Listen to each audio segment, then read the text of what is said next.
Hey everyone, welcome back to the channel. Today we're cracking open the crude and vacuum distillation unit, the heart of every oil refinery, and we're going to look at how it actually runs day to day, not just the dry textbook stuff. So grab a coffee, hit like, and let's get into it. Here's the roadmap for today's video.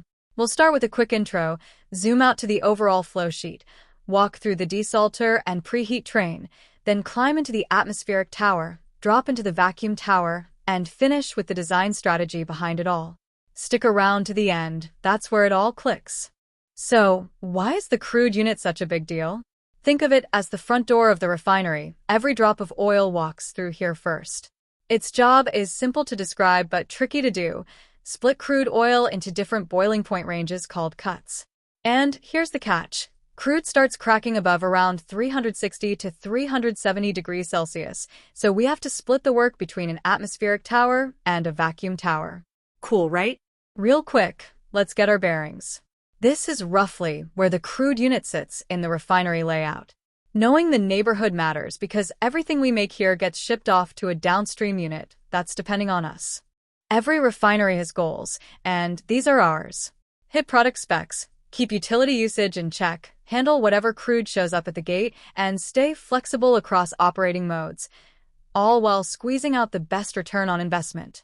Easy to list, harder to live by. Here are the classic distillation cuts we pull out of crude. Picture this slide in your head the next time you hear someone say light naphtha, kero, diesel, or vacuum gas oil. It's basically the menu of what comes out of the column. Quick lab, vocabulary check. These are the numbers chemists chase. Octane numbers, vapor pressure, sulfur, cetane, cold weather properties, flash point, density, and viscosity. If a product fails any of these, it doesn't ship, so they really matter. Now, let's match each product to the spec that really makes or breaks it. Gasoline lives or dies on octane and RVP. Jet fuel cares about freeze point and smoke. Diesel is all about cetane and cloud point. Bookmark this slide. It's a handy cheat sheet. Time to look at the process flow diagram. Best way to read this? Pretend you're a drop of crude oil and follow yourself through every step. That mental walkthrough is going to set up everything we talk about next. Okay, first real station on the tour, the desalter. Think of this as the bouncer at the front of the unit, kicking out salt, water, and gunk before they cause trouble down the line. Skip this step and you'll pay for it later in corrosion and fouling. Here's how desalting works. We warm the crude up to somewhere between 115 and 150 degrees Celsius, then mix it with water to wash the salts out. Why bother? Because doing this well now means way fewer overhead corrosion headaches and much less fouling later. Future you will say, thank you. Now for the fun part. How does the desalto actually separate things? It zaps the oil-water mixture with a high-voltage electric field. The tiny water droplets get polarized, smushed together into bigger droplets, get heavy, and sink to the bottom carrying salt, mud, and metals with them. Clean oil floats up and out. Science is wild. This is what a three-stage desalter looks like in cartoon form. Raw crude in on one side, fresh water mixed in along the way, clean desalted crude out the top, and salty brine out the bottom. 3 stages because one just isn't thorough enough. Let's talk knobs you can actually turn. First up, the mixing valve pressure drop. Higher DP means better contact between crude and wash water, but push it too far and you make an emulsion that won't separate. The sweet spot is usually 1 to 1.5 bar. Knob number 2, the oil-water interface level. Keep it below the center line of the vessel. Too high and water sneaks into the crude, or worse, shorts out the electrodes. Too low and oil escapes with the brine. So Goldilocks rules apply here. Knob 3, voltage. Rule of thumb is roughly 3,000 volts per inch of gap between electrodes. Crank it higher and the current goes wild. Your bill goes up and nothing improves. Drop it too low and the emulsion just sits there. So aim for the middle. Knob 4, temperature. Don't even think about injecting water until the crude is at least 105 to 115 degrees Celsius. Too cold, and the oil is so thick that nothing mixes or separates. Too hot, and the crude starts flashing inside the vessel. Neither is a good day at work.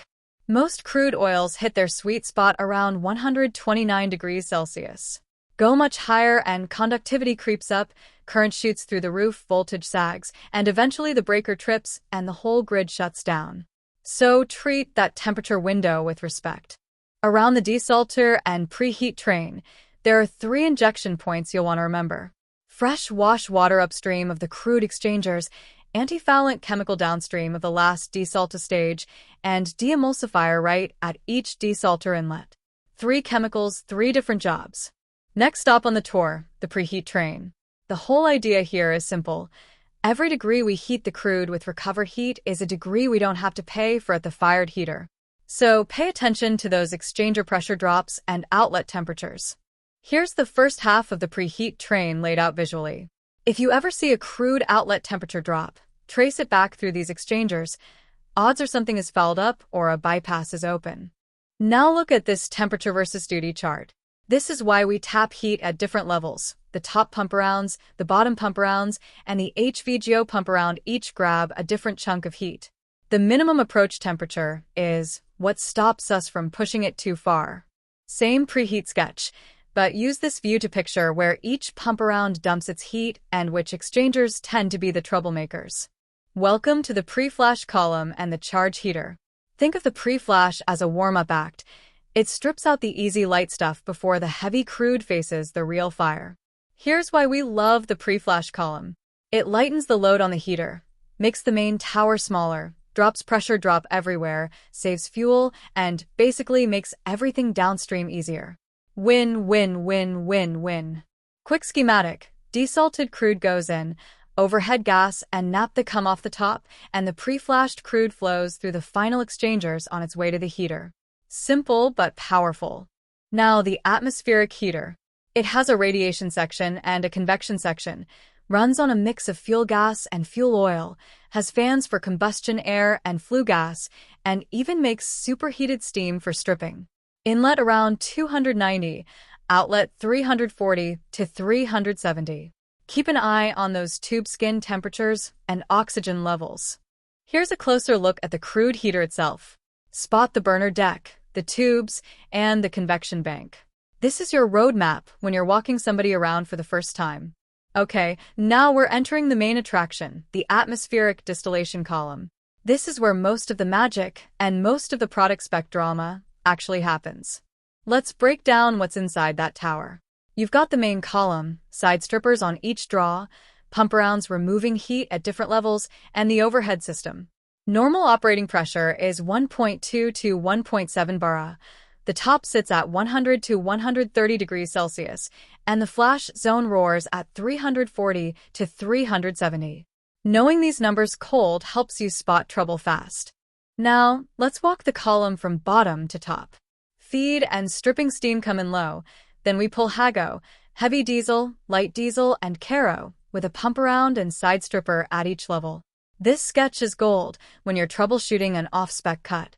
Product quality boils down to a short list, pun intended. Boiling range, flash point, color, residue penetration, and the distillation gaps and overlaps between adjacent cuts. The lab will be calling about these.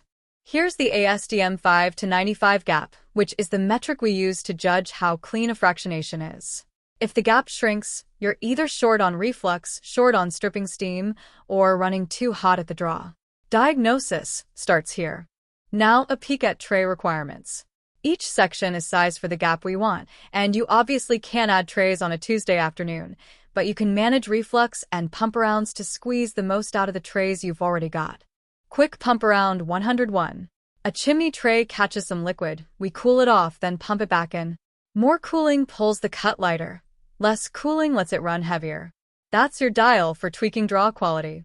What if there were no pump arounds at all? Disaster, basically. Vapor, traffic explodes, reflux goes sideways, products go off-spec, heat recovery vanishes, and your overhead system suddenly looks tiny. That's why pump arounds are non-negotiable. Now the side stripper. Its mission is simple: strip out the light ends so the product's flash point lands on spec. Steam drops the hydrocarbon partial pressure, valve trays handle flow swings, and the temperature profile actually goes down as you move up. If flash is sliding, Look at stripping steam first. Around the crude column overhead, you've got two injection lines worth memorizing.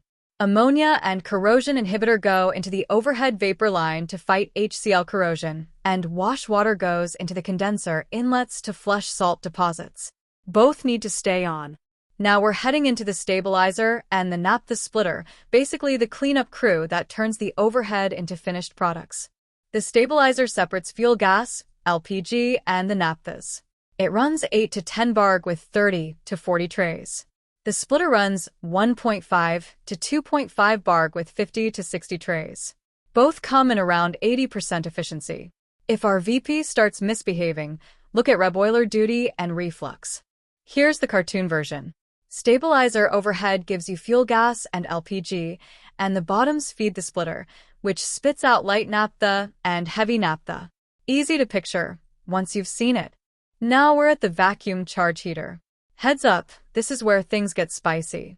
We're running high temperatures with motive steam, and there's a real risk of coke forming. Stay sharp. The vacuum heater looks a lot like the atmospheric one, but with two key differences.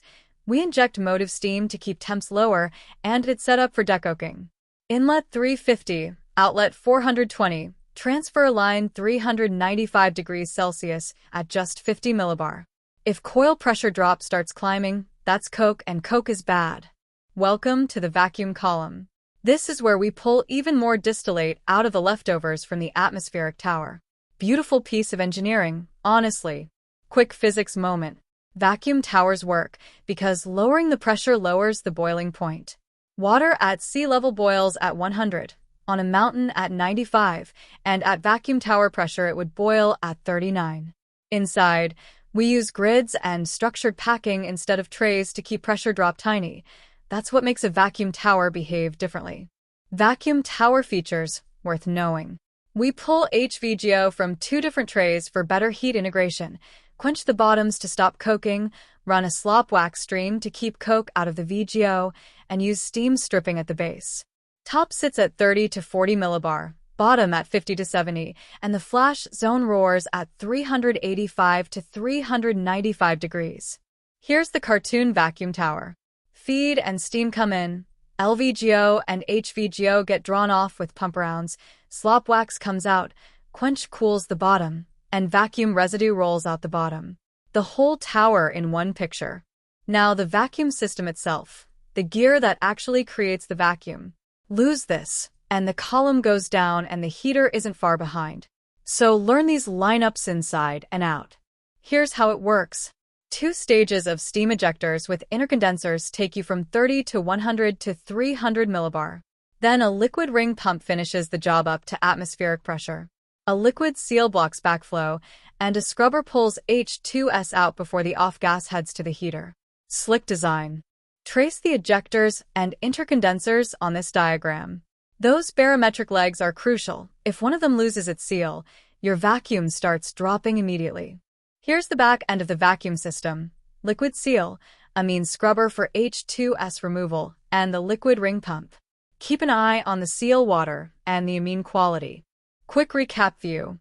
Use this picture to tie everything together and remember how all the pieces of the unit connect. Now a recap of the typical product slate. Fuel gas, LPG, light and heavy naphthas, kero, diesels, gas oils, and vacuum residue. That's the daily lineup. Material selection time. Use carbon steel where we can, it's cheaper, and switch to stainless or clad metal where sulfur, naphthenic acid, or high temperatures show up. Know which line is which, so you don't patch the wrong one and cause a mess. Here's the design playbook in 4 steps. 1. Gather your data. 2. Hit distillation performance. 3. Optimize pump arounds for heat recovery. 4. Optimize the preheat train for heat integration. Same logic also works when we retune the unit during a crude switch. What data do you actually need? Always, crude assays, capacity, and product specs. To go further, product values, utility costs, and equipment costs. The more numbers you've got, the smarter the optimization. As they say, knowledge is power. Want to go deeper? Henry Kister's books on distillation design and operation are absolute classics. The Distillation Group website has tons of articles and pictures. And if you're feeling adventurous on the weekend, there's even a home distillation handbook out there. Although let's leave the spirits to the professionals. That's a wrap for today. Like, subscribe, and I'll see you in the next one.